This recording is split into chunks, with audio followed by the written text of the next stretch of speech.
दोस्तों, petrol diesel की दिन पर दिन बढ़ती कीमतों के बीच इन्हें जीएसटी के दायरे में लाने की मांग समय समय पर होती रहती है। एक बार फिर से पेट्रोल डीजल को जीएसटी में लाने की चर्चा में तेजी आई है।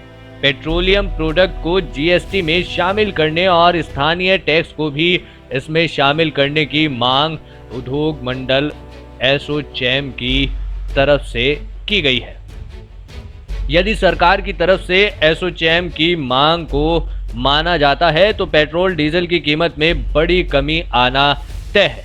दरअसल पेट्रोल डीजल को जीएसटी में दायरे में लाने की मांग पिछले काफी समय से चल रही है। 1 लीटर पर वैट और एक्साइज ड्यूटी 35.56 रुपए इंडियन ऑयल कॉरपोरेशन लिमिटेड के मुताबिक।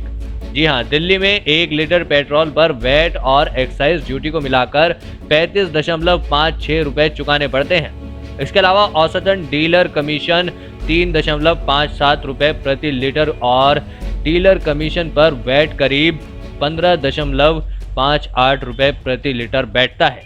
साथ ही 0.31 रुपए प्रति लीटर माल भाड़े के रूप में चार्ज किए जाते हैं।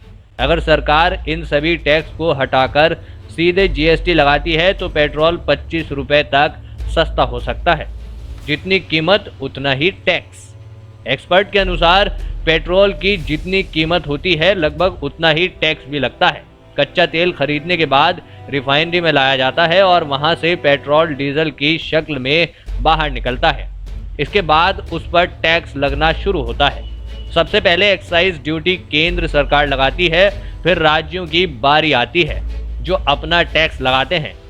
इसे सेल टैक्स या वैट कहा जाता है। अगर आप केंद्र और राज्य के टैक्स को जोड़ दें तो यह लगभग पेट्रोल या डीजल की वास्तविक कीमत के बराबर होती है। उत्पाद शुल्क से अलग वैट, एड वैलोरम अतिरिक्त कर होता है। ऐसे में जब पेट्रोल डीजल के दाम बढ़ते हैं तो राज्यों की कमाई भी बढ़ती है।